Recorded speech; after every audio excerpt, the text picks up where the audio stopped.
once again, I have nothing quippy, so let's just start this review.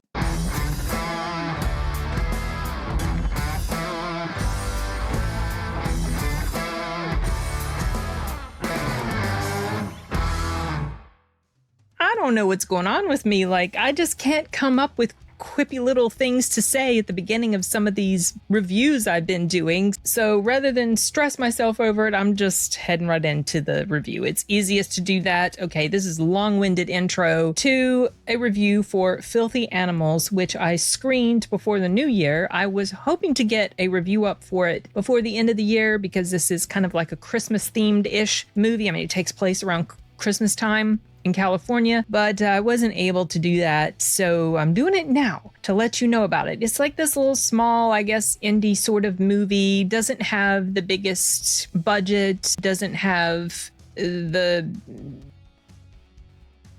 greatest acting in it. I mean, that's putting it mildly. Actually, that's unkind. The acting isn't horrible.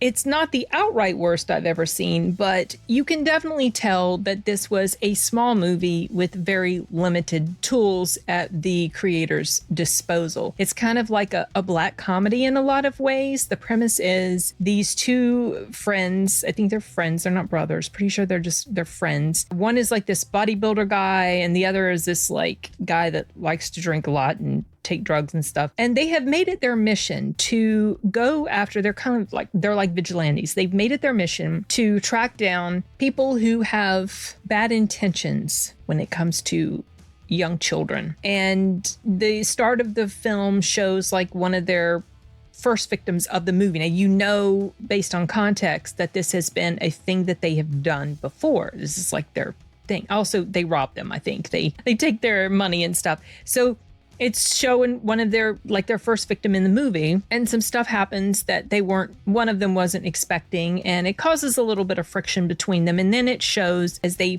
find another person to go after. And the premise of the story was interesting. I mean, I was fine with that. I had more cons, unfortunately, than I did pros when it comes to this. It's not just because of, like, let's say the acting, because sometimes the acting was okay between the two leads, but there was an issue with one of the characters. There is a side character in the story, a girl who works at a flower shop. I saw no point at all for her existence. She doesn't do anything.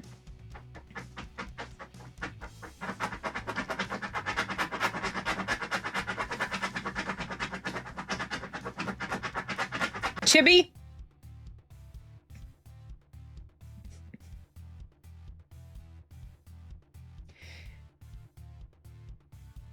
She doesn't do anything that is pertinent to the plot. Nothing. So I don't know why she was even in this story.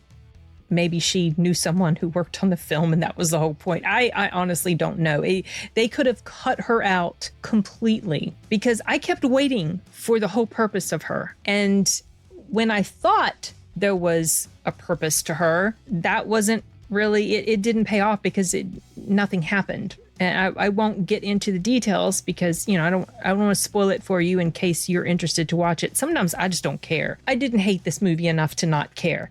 But if you watch it, I would like to know if you think I'm missing something when it comes to this particular character. That was one of the big things that jumped out at me. They could have removed her character, and this could have worked probably better as a short film. They went off on some tangents, I feel like, when it came to one of the characters and his grandfather or something like that. I mean, maybe not. It did kind of help establish him or help to give you a better idea about him as a person and his character, not like him as a character, but his character. So I guess it's kind of unfair to complain about that, but it does feel like there's quite a bit that could have been eliminated from here, specifically the female character and another couple of characters that show up. They have nothing to do with the plot. They're just there and it's like drugs going on.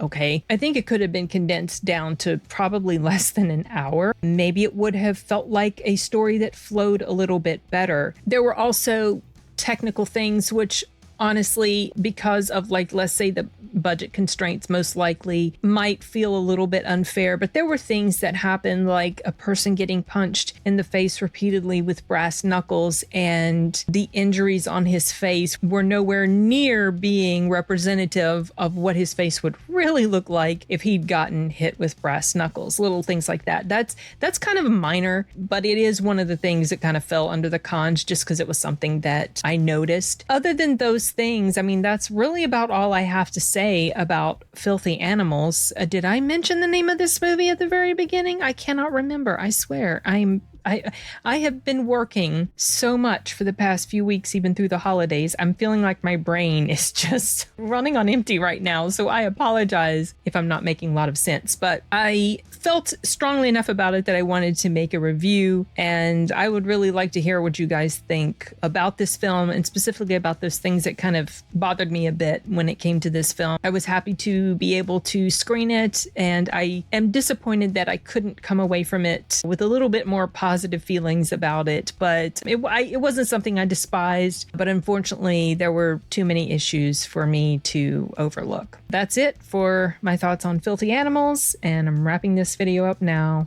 I'll see you guys later. Adios.